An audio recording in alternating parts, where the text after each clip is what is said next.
Happy second season. I cannot believe it. Putting in that work. That's good. It's good. I really thoroughly love doing what I'm doing right now. And I'll stay up till 2 a.m. editing and going back and trying to make it just like perfect. You know? Mm-hmm. I do. It's fabulous. Hello, and welcome to a new season of At the Podium with me, Patrick Huey.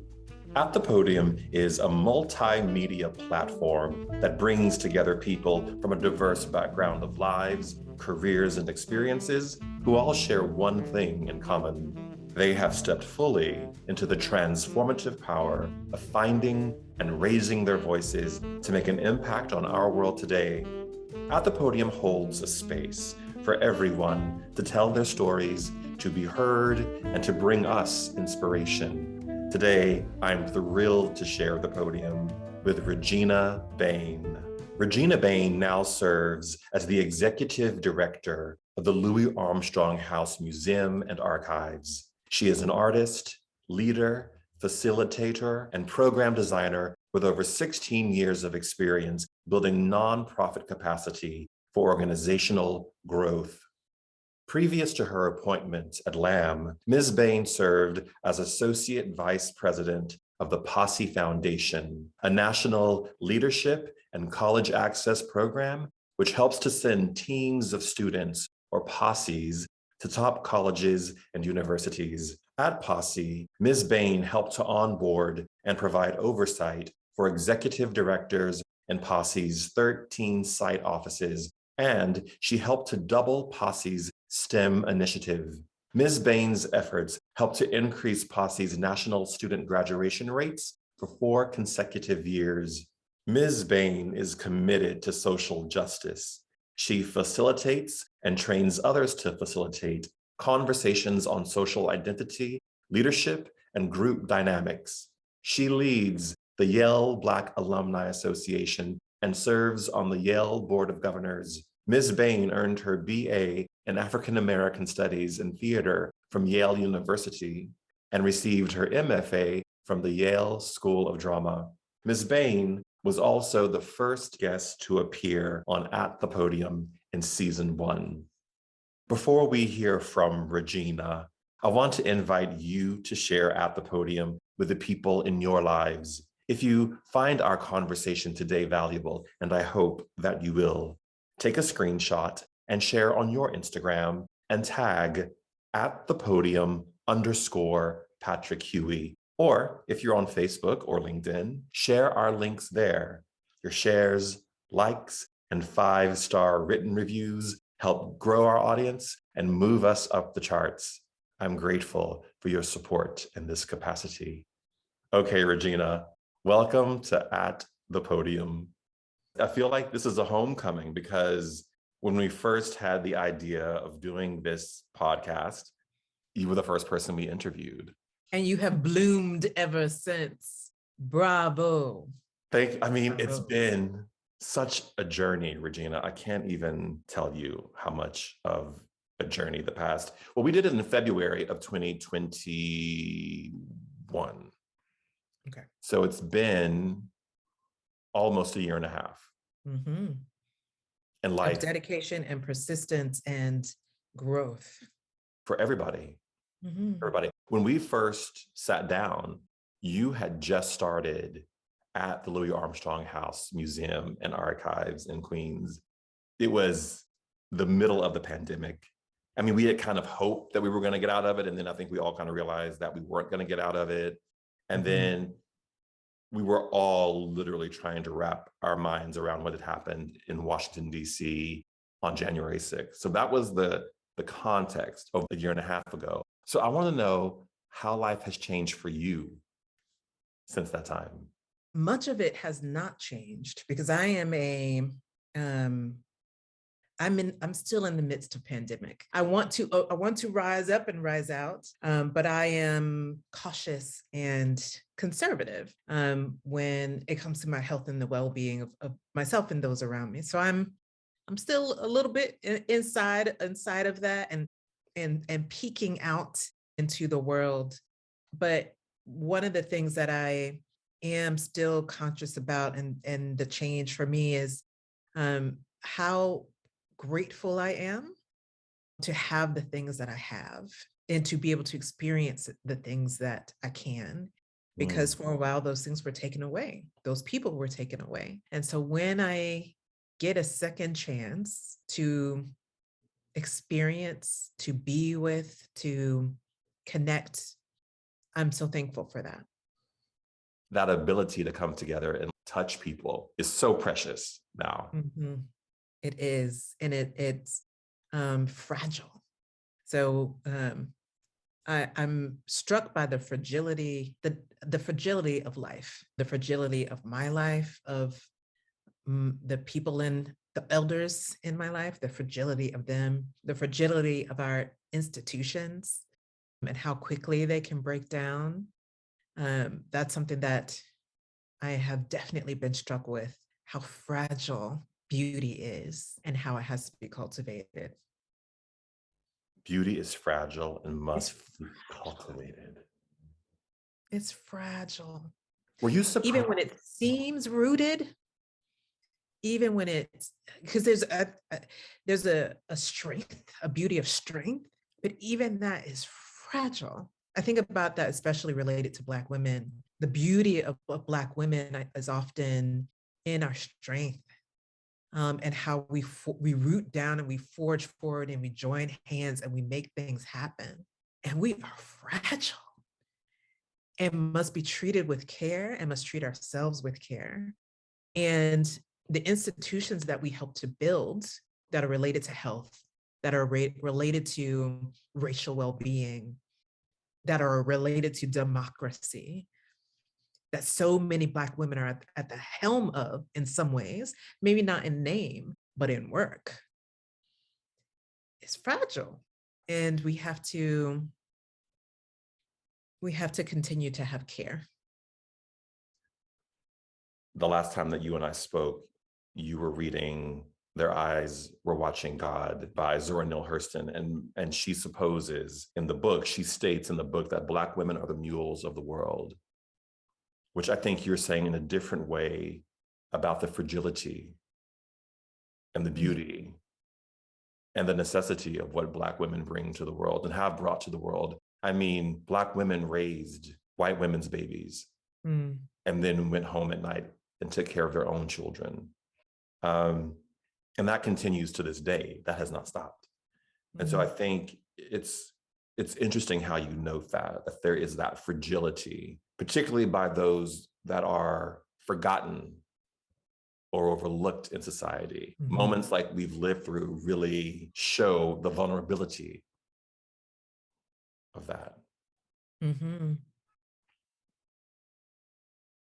So I want to talk about Louis Armstrong. Yep.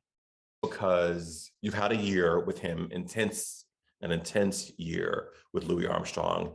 And I am a huge fan of his work. And I have to say, it took me quite a while to find him and understand who he is in terms of the importance of music. Obviously, I knew who he was, but I think there is a sort of watered down version of him that sort of distilled through a lot of how people view him. But when you really look at what he was doing and the work that he was creating, he is on a par with a Beethoven or a Mozart or a Maria Callas in terms of the legacy, Ella Fitzgerald, in terms of what he was doing with his work. And am I overstating that? No, you are not. Louis Armstrong grew up in New Orleans, born either 1900 or 1901, depending on who you believe. He has two different birthdays that he's celebrated for. And he became America's first Black popular music icon, a megastar, the first Black person to be featured billing in a Hollywood film, one of the first interracial duets, interracial recordings, one of the first people to have written in his contract that he had to be able to stay where he played when he traveled throughout America. He was a pioneer. He's coming off of the reverberations of slavery, of Jim Crow, through civil rights, and trying to make it as an entertainer while being a skilled musical genius. When you talk to musicians about who Louis Armstrong is, because I'm not a musician, but when you talk to musicians, they talk about time, they talk about light, and they talk about pronouncing yourself with courage when they address Louis Armstrong. That he was one of the first people to step forward from the bandstand, to approach that microphone at the front and declare, I am a star, baby. Listen to my trumpet. And he made it happen because he was so skilled at his trumpet. He's also known for his voice, things like What a Wonderful World. And that kind of gravelly, I am who I am, my voice is not silky and smooth, but it's gorgeous, you better listen to it, was not what was being heard on the radio at that time. So he was one of the earliest to come out and have a popular presence with his true voice and self. It's a complicated person because he's a man, he's a human being. He's often presented with the signature pieces of himself, which is often his smile, his signature smile, his signature handkerchief, his trumpet. But always with any entertainer, especially with any comedic entertainer, joyful entertainer, there's always complexity behind that. And that's something that we at the museum delve into, because we want to know all of who he is, all of who he was, and the context, the historical context for how he thrived. How does his legacy impact you? Because you're touching it every day, and you are an artist. How does that impact you? Well, I think about the choices that we all make as artists, as individuals, to use our voice, and the modality with which we choose to use our voice. And that modality may be our art. It may be the things that we create for the world. That modality may be direct political speech or action or gestures. And that all those choices come with repercussions. And the choices Louis Armstrong made and didn't make, and the repercussions that came that didn't come. He was a contemporary of Paul Robeson, amazing artist, Black man, whose career was shut down because of he was thought of as a communist. There was a chance that would happen to Louis Armstrong. He made a statement about the Little Rock Nine. People started to boycott who he was, his performances. Sponsors for TV programs said, I don't think we should have him. People wrote into the FBI, he has an FBI file, and said, I think he shouldn't have a passport. He shouldn't be traveling the world. And it was because allies like Bing Crosby spoke up for him that he was able to continue to have a career. So for me, I think about the choices that I am making, that I will make, about where I use my voice, the modalities in which I use my voice, and the repercussions of that, and what I'm willing to risk. That is so important right now, because if you do portray the wrong thing, the repercussions right now, we don't live in a time of great forgiveness. We live in a time of cancel, which is not historically not that unusual to what the time you're describing now. During the McCarthy period, when people's lives and careers were literally canceled because, true or not true, they were thought to be sympathetic to communism. So it does make us think twice, or think critically about how, when, and where we choose to speak. And in the midst of that critical thought, we make our choices. And for me, I choose to engage. And it's so challenging in this space, in this arena, but it's so incredibly important, because if we do not, if we stay silent, everything will die. I know that's dramatic, and I'm dramatic, but it's somewhat the truth. I'm dramatic, but it is somewhat the truth. Literally, with our earth and the environment, with our democratic structures, with our health and well-being, the stakes are high. And I'm sure it has felt this way throughout different eras of American history, of global history. But I feel it now. And I'm always amazed when this human experiment makes it through and we actually have that we survive as a species. I'm kind of Mm. amazed at that. And I want to put in the work to make sure we continue to thrive. One thing that I have really thought about over the past 2 years is that none of it's guaranteed. None of it's guaranteed. And that's been my Democracy is not biggest, guaranteed. Yeah. it's been my biggest takeaway from the last 2 years, that it's not guaranteed. And you have to speak up and speak out, Mm-hmm. because when you don't, there's a proliferation of stupidity that happens when the people who know Mm-hmm. right from wrong, who have the facts, who have the answers, don't speak up. And so, it's interesting, the power of voice, Mm-hmm. which I had never sort of really thought about in terms of Louis Armstrong or anything like that. But anyone who has a platform, who has people who tune in to watch, listen, and see them, have a tremendous amount of power. And I look at someone like Louis Armstrong, I think about you, I think about anyone who has any position where people look, listen, and feel them. We have to speak. We don't have to be disrespectful or rude, but we have to speak the truth of what it is that's happening and what our experience is. And I think I was not always keyed into that as I am now after the past 2 years. And I know that when you first started this podcast, Mm-hmm. you talked about it not being political. Yeah. And that shifted a bit, and your personal and political views have come forward. How did that transformation take place? How are you feeling about that? Well, I think a lot of this podcast has been, I don't want to say a catharsis for me. I don't think that's the right word, but I think it has allowed me to step fully into my artist self, which lay dormant for 2 decades.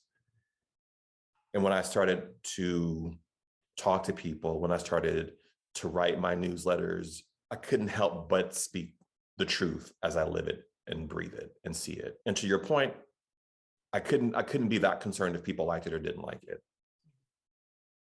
And I had to speak what I know to be right and wrong, what I know to be the truth. And I know we live in a time of this and that, but there are truths. There is right and wrong.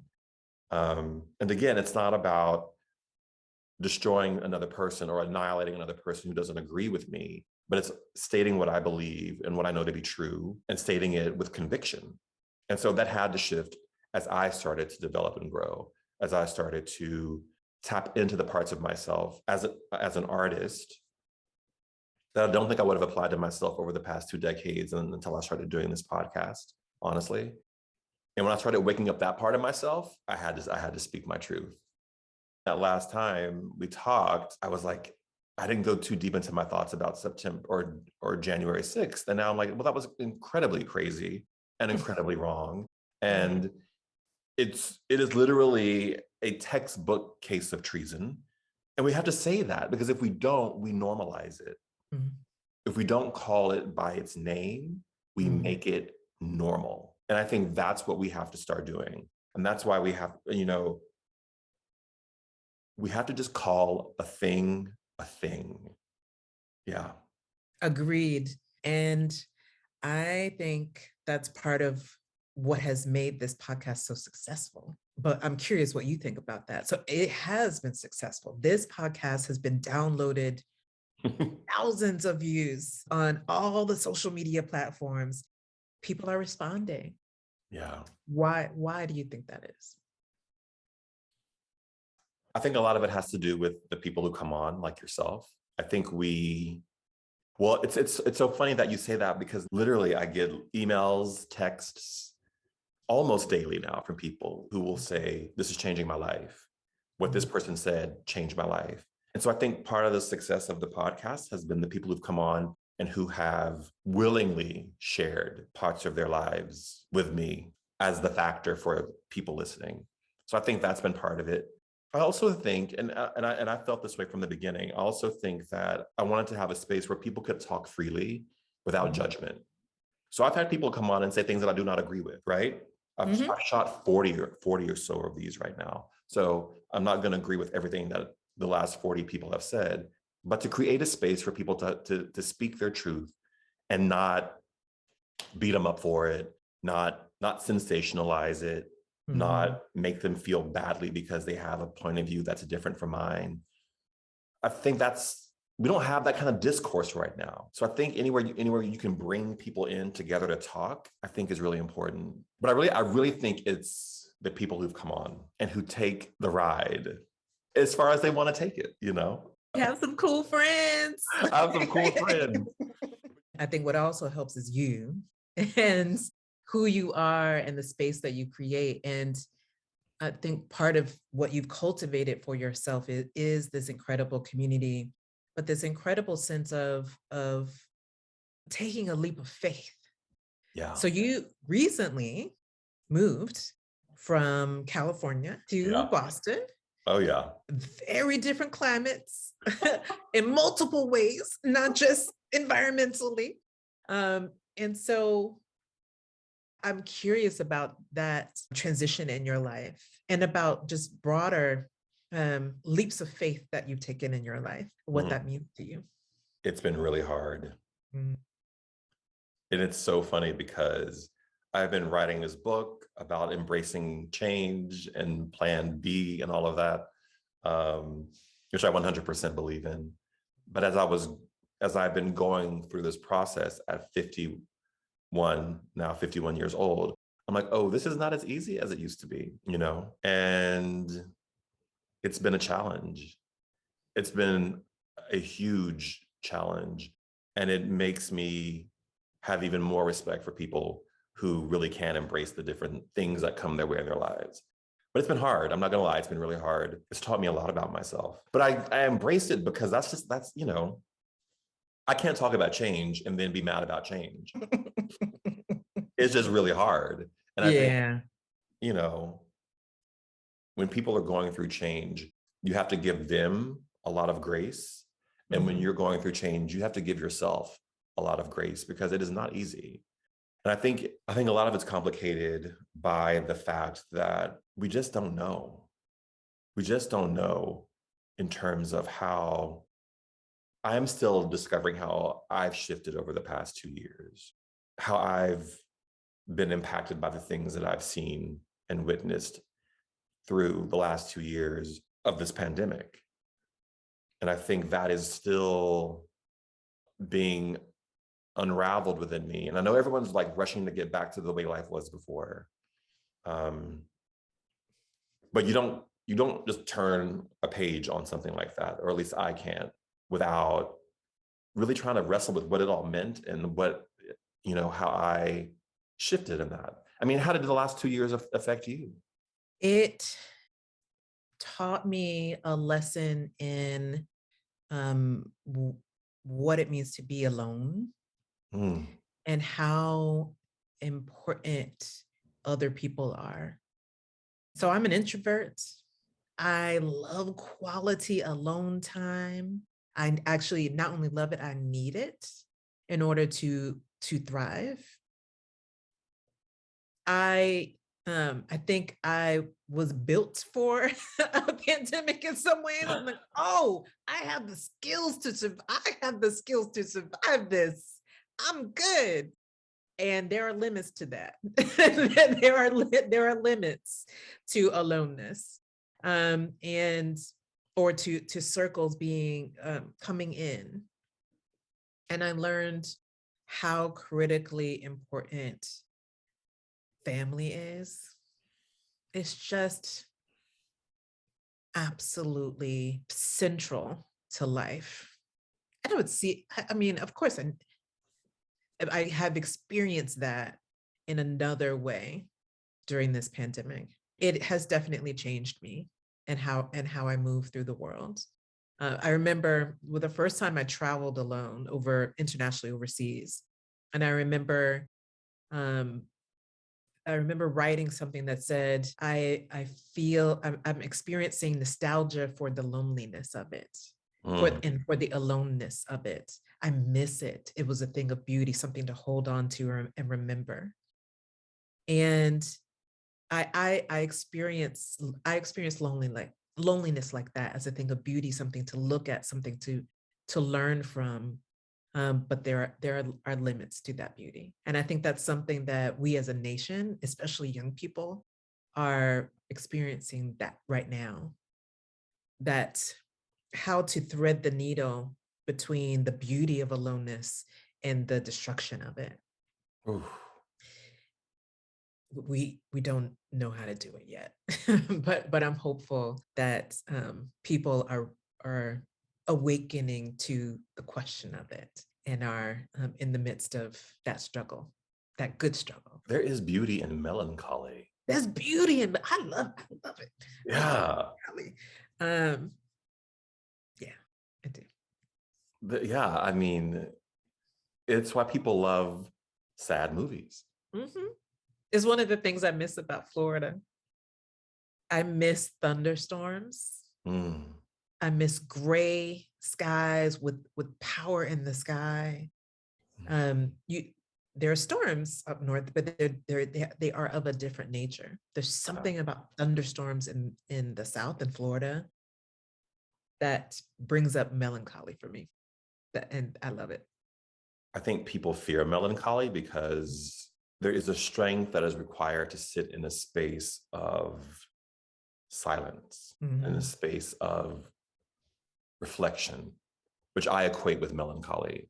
I don't always feel like it's sad, but I feel like there's just, people need to be entertained, because when you're left with your thoughts and you have to deal with yourself,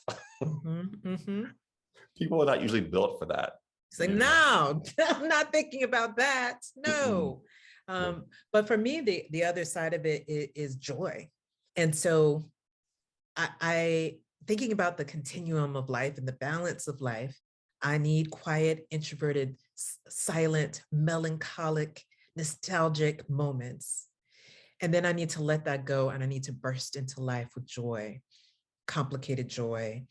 And we've talked about joy before. It's one of the reasons why I think Louis Armstrong is so beloved, is because he allows people to experience joy and welcomes that, makes space for that. What a Wonderful World. Joyous song, incredibly melancholic. Yes, it is. It's both. I'm both. It's both.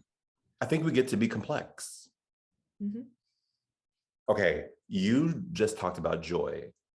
And again, you were a first for me on this series of the Sunday reflection, which I'm doing one next week. So you were the first, and I posted it on Facebook. And it had like 22,000 views of it, Regina. Wow. Yeah. I have very little social media presence. So that's all you. That's all you. So let me tell you what happened around Sunday reflection. I woke up on a Saturday morning, and I was editing your work from the first episode that we shot. And literally something within me said, this needs to be posted. And so Saturday night, I've made that clip, 2 minute, like 10-second clip, found this beautiful music to go underneath it. And something inside of me said, this is what the world needs to hear today, that joy and happiness are not always related, and that you have to step out with your chest and your guts and move forward in your life. And I posted it, and literally, I was just watching the numbers tick up on Facebook on the post of it. Why do you think that touched people so much? I'm not sure I know what touches me when I'm scrolling through is that moment of, yeah, that makes sense. That's real. I see that. I've experienced that. And I think, or I want to experience that. And I think it's important for my life to experience that. And I think there's something about the truth of bodily moving forward that is true for a lot of people. because inertia sets in. So this idea of bodily moving forward is strong for folks. But when I saw the Sunday reflection, it was because my mother saw it first. Oh, did she really? Yes, yes. So that reflection has two parts. Part is talking about joy and happiness and moving forward. And the other is about the choices that I made, the yes that I made to go to college, the college I went to. And my mother saw it. And I had spoken about my mother in it. And she showed it to me and she said, "This is beautiful." Because I hadn't said the things that I said here in this space to her. I hadn't actually said those things to her, that I appreciated the yes that she made, that she gave to me, to my life. And I don't know how other people experienced it, but my mother experienced it as a gift. I'm thankful for that, for you, for having that inspiration, for putting that out there. I think those words of saying what people meant to us and acknowledging the choice, the hard choices that they made for us, that's important. Yeah. Those are the moments why I do this. Mm-hmm. And every guest that I've had has a moment like that, where they just drop into what is true and real. And I think that's why people, you asked me earlier, and I think that's probably why people like it, because people drop into what's true and real for them. Mm-hmm. And there's nothing more compelling than someone telling their truth. Nothing more compelling. So are you telling your truth? Have you found your voice? Interestingly enough, though, I am finding it through this medium, I'm finding it when I write the newsletters and the blogs for each person. That's when I feel like if a person really wants to hear my voice, it's there. Because here it's shared, and it's shared on purpose. And I want this to be the space of the person who's sitting here with me. It's a shared space. And obviously, because there are other things that I'm looking at besides just sharing my story, I want to make sure that you look great, that we're in the right shot, all of that kind of stuff. But where I really share my voice is in my writing. And again, it's something I had put down. I had not like put down like bad, but I had just stopped doing it. I had just stopped writing. And then I was like, no, I have to write for this podcast. I have to write everything. And I have to tell the truth. So it's probably the greatest reflection of my voice are those newsletters, which I'm going to make an ebook of them all. Something else that I learned during the pandemic, which we talked about earlier, that we don't have forever, that time is not just this frivolous, renewable resource over and over again, that there are expiration dates on everything. There's also that you can't sit around and wait for people to do anything for you. No, you cannot. You cannot. And so that freed me to create. And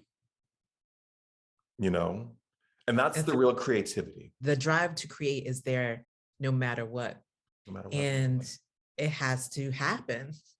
Creators create, and you are definitively a creator and an artist whose voice comes out in different forms, as actor, as journalist, as creator of experience, physical space and experiences for others, as writer. You create. Creators create, and it's okay if that form takes different shapes.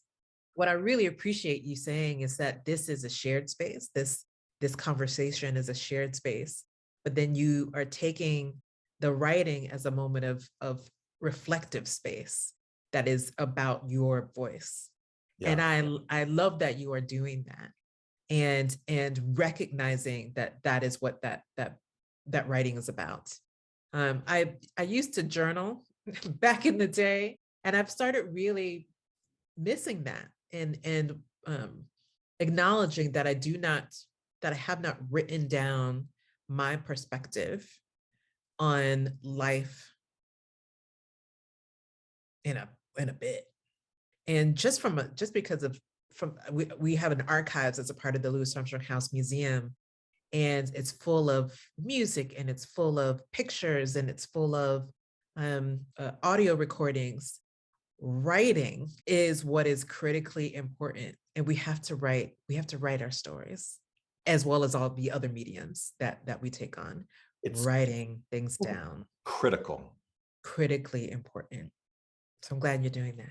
It's interesting because people don't write. I mean, we're literally not teaching kids to write.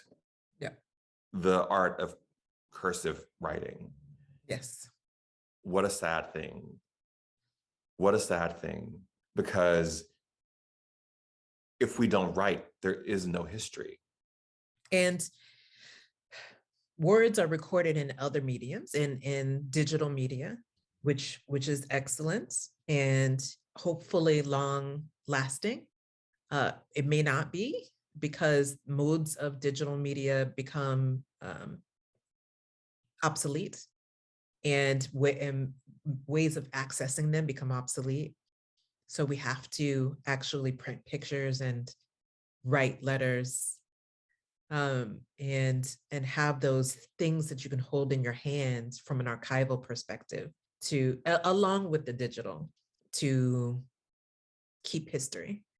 And I think about that when I've been thinking more and more about libraries, and about physical books. I have a really hard time with e-readers. It's challenging for me. I need the physical book most of the time, not all, but most of the time. And about all the libraries around our nation and for young people, and how important they are. And it's I know that libraries are under attack, and just a word for the librarians, for the teachers and educators out there. Thank you for what you do. Your work is incredibly important. The library was a sanctuary for me as a young person. And so please keep doing what you do. We appreciate you. What is your take on that? I am most disturbed. Oh, yes. I am most disturbed by what is happening with books. Literally, we are under attack. Mm-hmm. And that is why the voices matter. That's why the voices matter. That's why people have to stand up and say, this is not right. When you start selecting people's literature, we're in very dangerous territory. Yes, we are. And selecting people's literature means selecting people's thoughts. Books are powerful.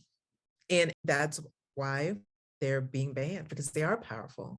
They open us up to other worlds, other concepts, other possibilities that challenge us, challenge our worlds, challenge the concepts we have been taught. And that's scary. That's scary. And I understand the desire to craft a world, to craft a set of a philosophy for a young person. I get that. But if you are cutting off entire swaths of peoples, and when you're doing that work, I'm thinking specifically about LGBTQ peoples, cutting off entire swaths of peoples, and someone can't see themselves, a young person can't see themselves, that's dangerous. It's dangerous. So yeah, we're in a world of hurt. But the solution is for us to keep reading, to keep having those amazing experiences for young people to engage online, to explore the world externally, and have the books that help them explore their world internally. They'll find what they need to find. They'll find the source of education and thought that they need to find in a book, in a person. We just have to keep putting ourselves out there and putting the resources out there. We can ban all the books we want. Mm-hmm. We can stop publications on certain books. But if we don't talk about LGBTQIA issues in school, kids will still be gay. Yep.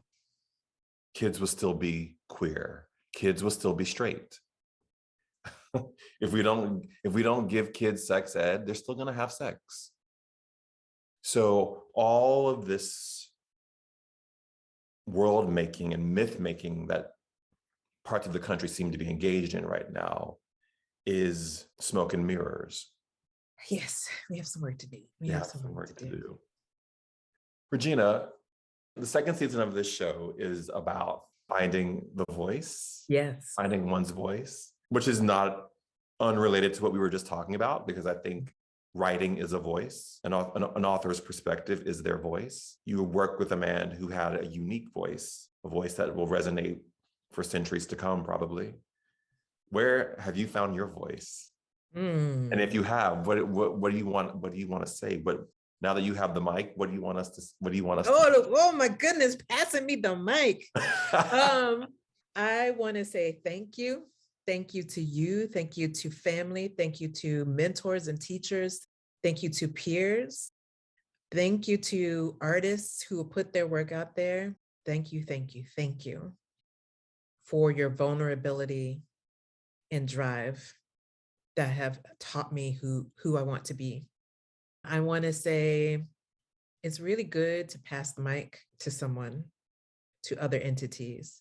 This concept of saying, I have power and I'm going to give it to someone else, to some other entity, to some other organization actively because I can and because it's important.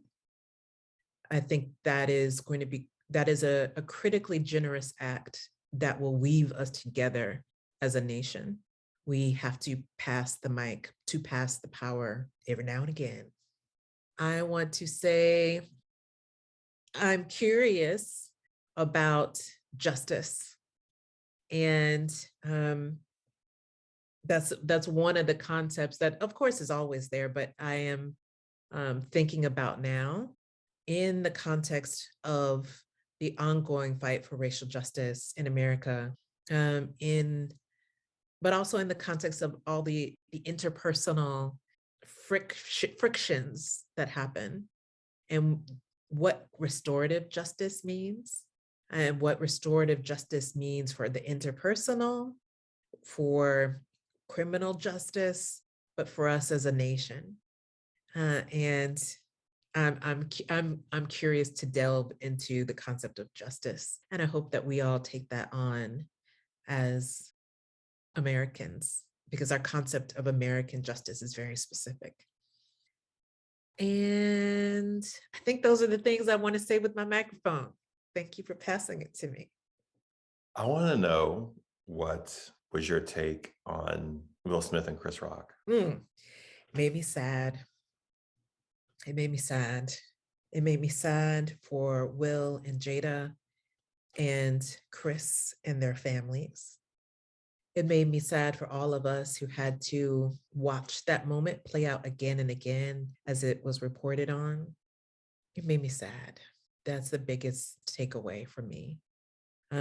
Within the context of restorative justice, I think about what it means when someone is wrong. They're wrong. They're clearly wrong. And so what comes next after that? And I think that's hard for us as human beings and as a nation. I know when I'm harmed, I'm not necessarily the most forgiving of people, which is one of the reasons why I want to delve into this concept of justice and restorative justice, because it's hard. That's what I think. The overriding feeling is sadness. What do you think?